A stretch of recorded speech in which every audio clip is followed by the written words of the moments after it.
There is a significant misconception among the general population that muscle fatigues during exercise because it produces lactic acid. The scientific community that studies skeletal muscle has known that lactic acid doesn't cause muscle to fatigue for many decades. Yet still, millions of people believe that it does. So in this video, we're going to take a look at where the lactic acid causes muscle fatigue idea initially came from. Then we're going to talk about how we know it's not actually true, and we'll finish by talking about what may actually cause muscle to fatigue. In the early 1900s, a variety of studies were coming out that were looking at amphibian or frog muscle. And what the studies were finding was that when the frog muscle was asked to contract very forcefully and for long periods of time, think high-intensity exercise, that the frog muscle would fatigue right around the same time that it produced a lot of lactic acid. So the idea came about that during high-intensity exercise, skeletal muscle would produce a lot of lactic acid, and that would cause the muscle to fatigue. Here's a quote from one of the studies saying, "Fatigue due to contractions of excised muscle is accompanied by an increase of lactic acid." Here is a quote from one of the other studies saying, "Failure," and failure, by the way, means muscle fatigue, "therefore, in the latter case, is due to accumulation of lactic acid." Both of these studies are coming to the same conclusion, that muscle, when it produces lactic acid during high-intensity exercise, fatigues. So the whole idea of lactic acid causing muscle fatigue extends all the way back to the early 1900s. But as I said at the beginning, it has been well established within the scientific community for decades that this isn't true. In an effort to explain how this isn't true, we're going to start off by taking a look at one whole muscle, like the biceps muscle or the triceps muscle or the deltoid. This is a drawing of a whole muscle, like the biceps or triceps muscle. And within a whole muscle, what you find are hundreds of thousands of what are called muscle fibers. So muscle fibers make up whole muscles.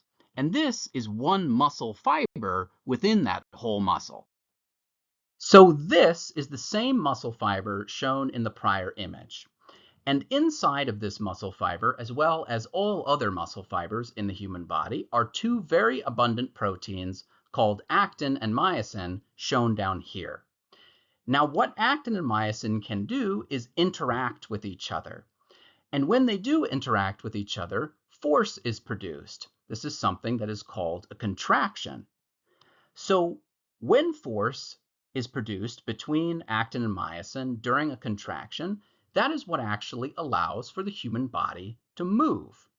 But the thing is, ATP, which is shown here, also known as adenosine triphosphate, is needed in order for myosin and actin to be able to interact with each other. So if there's not ATP inside of the muscle fiber, then myosin and actin cannot interact, and thus force can't be produced. There is no contraction, and the human body won't be able to move. So it is very important that our muscle fibers make ATP. And one of the ways that they can make ATP is through the breakdown of sugar. The terms sugar and carbohydrate mean the same thing. The type of sugar that our muscle fibers use to break down and make ATP is called glucose. And when glucose is broken down inside of the muscle fiber, that process is called glycolysis, and it's depicted here. What the muscle fiber gains from glycolysis is a couple molecules of ATP. And it also gets 2 molecules of what used to be called pyruvic acid. Inside of the muscle fiber, shown in the upper right-hand corner, there are what are called mitochondria. And under normal circumstances, when glycolysis occurs inside of the muscle fiber, the pyruvic acid that is created enters into the mitochondria. And what happens to pyruvic acid once it's in the mitochondria is it is broken down with the help of oxygen.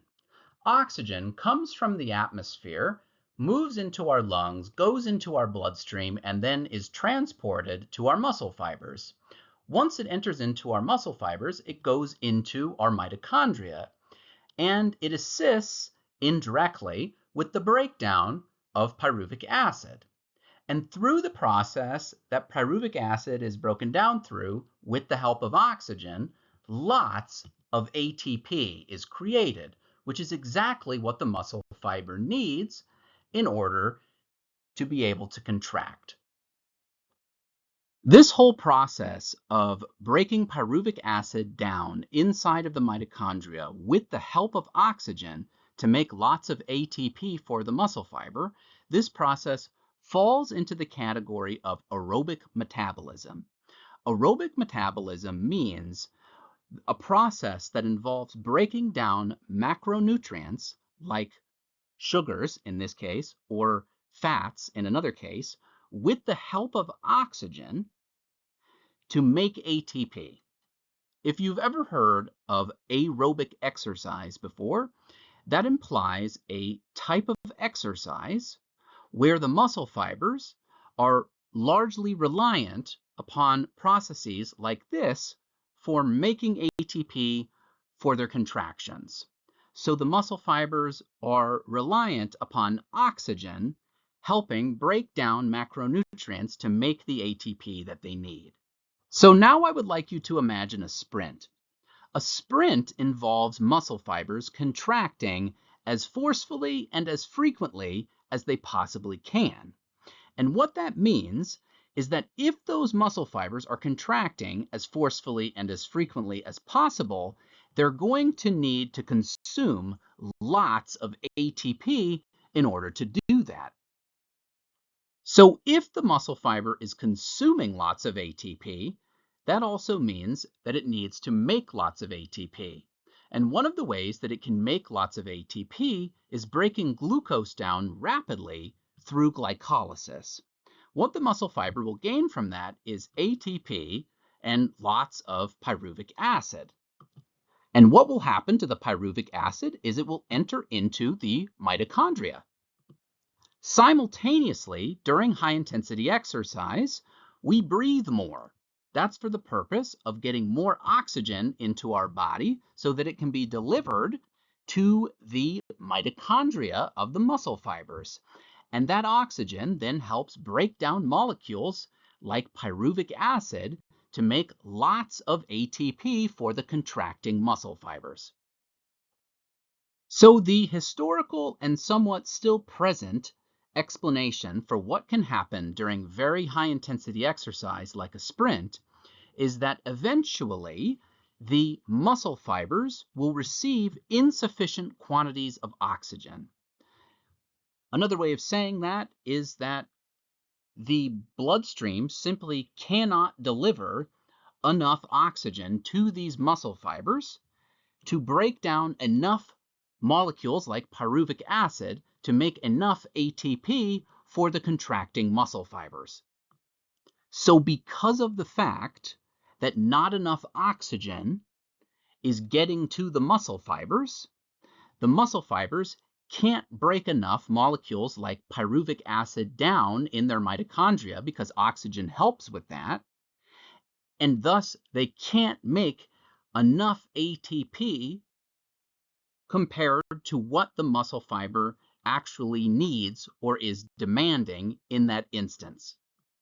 So the muscle fiber is consuming more ATP than it is making.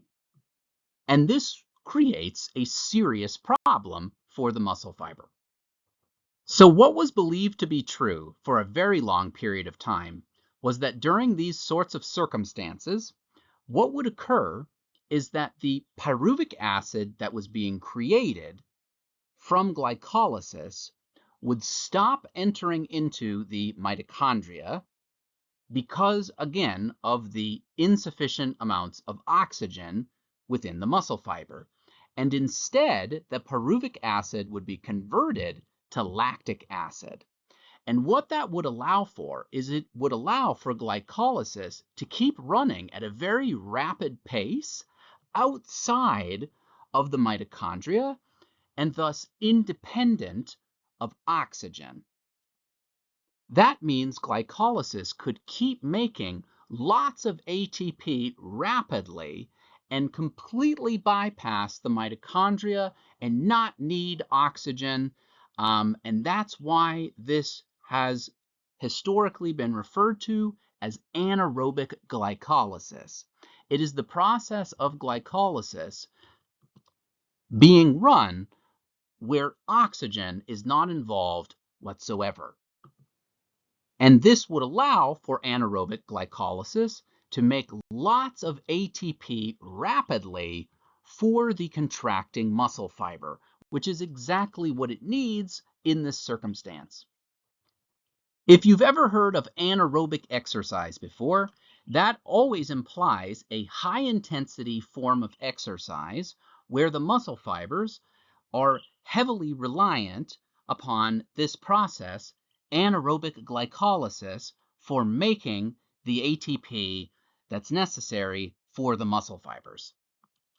So pyruvic acid is being converted into lactic acid so that glycolysis can run outside of the mitochondria and independent of oxygen, right? Anaerobic, without oxygen. And that helps rapidly generate lots of ATP for the muscle fibers that need it.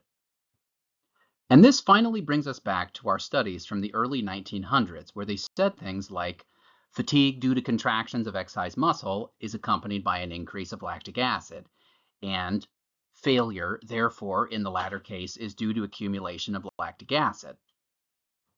So what those studies were implying was that any time muscle fibers were generating decent amounts of lactic acid, that lactic acid they were creating was actually causing them to fatigue. And it was also implied that this would happen when the exercise intensity was quite significant because of insufficient quantities of oxygen coming to the muscle fiber, and thus not enough molecules like pyruvic acid being able to be broken down. So then the muscle fiber would start converting pyruvic acid into lactic acid to run glycolysis outside of the mitochondria and independent of oxygen. It would start running glycolysis anaerobically without oxygen. And this would help the fiber rapidly make ATP to help meet the ATP demand, make enough ATP for the muscle fiber that needs it in this high intensity instance. But through that process, lactic acid would be created, and that would cause the fiber to fatigue. How exactly the lactic acid would do that, it was theorized that perhaps it would interfere with myosin and actin from being able to bind with one another. And it was also suggested that lactic acid would quickly dissociate into lactate and a hydrogen ion, which would happen, but we know, as we'll talk about, lactic acid isn't created in the first place. Regardless, that dissociation would make the muscle fiber acidic. It would decrease the pH, which then could interfere with many components of the fiber and cause the fiber to fatigue.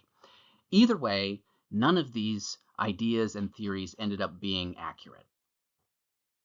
By the 1950s, studies were already starting to question whether lactic acid really had anything to do with muscle fatigue. And certainly by the 1970s, a variety of good studies had come out showing that lactic acid probably had nothing to do with muscle fatigue. Here's a study from 1975, and you can see quoted at the bottom. At higher and lower tensions, the possibility that lactate is directly implicated in the development of fatigue seems remote. What this is saying is that even at higher intensities of exercise, it seems very unlikely that lactic acid, I know it's saying lactate, we'll differentiate between those two in just a moment, but it's saying it's very unlikely that lactic acid, even at higher intensities, has anything to do with why the muscle fiber is fatiguing.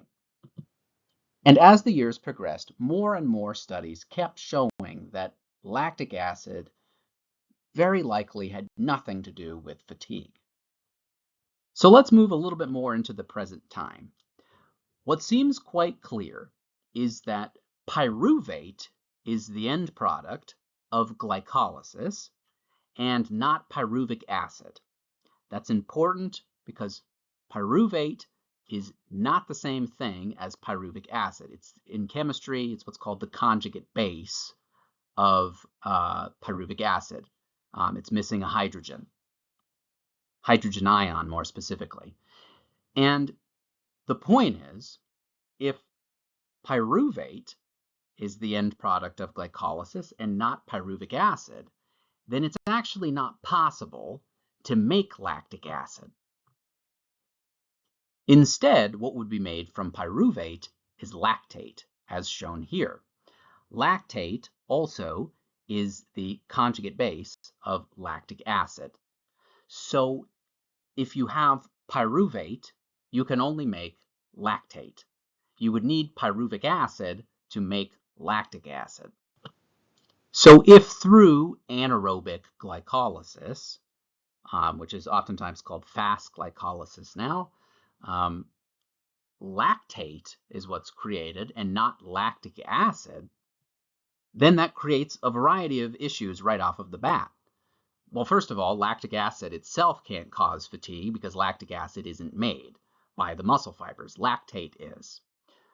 Additionally, if lactic acid isn't made, lactic acid, of course, can't contribute to acidity because, well, if lactic acid isn't actually produced, then it doesn't have the ability to dissociate into lactate and a hydrogen ion and make the muscle fiber acidic.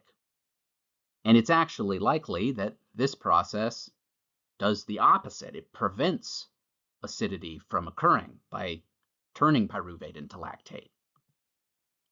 So that wouldn't make any sense for fatigue. And finally, some people might say, well, what about lactate itself? Couldn't just the production of lactate from anaerobic glycolysis cause fatigue? And plenty of studies have looked at lactate itself and found out that lactate is an incredibly useful fuel by many cells throughout the body. It's certainly not just some nasty byproduct that's created by cells. When these muscle fibers create this lactate, it spills out into the bloodstream, and it can be uptaken by liver cells, by especially slow twitch muscle fibers.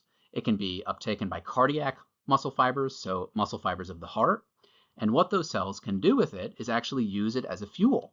They can take the lactate and turn it back into pyruvate, and then either run it through aerobic metabolism, or in the case of liver cells, actually turn it back into glucose. So lactate is a very useful fuel. It certainly doesn't cause fatigue. So really the whole notion of anaerobic or fast glycolysis contributing to fatigue within muscle fibers is not well accepted at all anymore. And most certainly, lactic acid, which is not even produced by the muscle fibers, is not what's causing the muscle fibers to fatigue. So what is causing muscle fibers to fatigue during high-intensity exercise? And the answer is quite elusive. No one knows for sure. Presently, it seems like possibly it's due to an imbalance in the amount of ATP that's being consumed by the fiber and the amount of ATP that's being produced by the fiber. If the fiber is consuming more ATP, then it's making an ATP, and particularly in certain areas of the fiber, that would cause certain products of the breakdown of ATP to accumulate, like ADP, inorganic phosphate, hydrogen ions, and all of those things, at least in the moment, a lot of people are focused on inorganic phosphate, may be able to cause the muscle fiber to fatigue. It may disrupt the way that calcium is released within the muscle fiber, or the way that it interacts with certain proteins related to actin. It may interfere directly with the way that myosin and actin interact with each other. There's many possibilities, and most likely it's a combination of probably many of them together that contributes to fatigue, especially in different stages. But what's obvious is that the idea that lactic acid causes muscle fibers to fatigue is definitely incorrect and should be removed from the discussion of fatigue or muscle fatigue as it's discussed in society.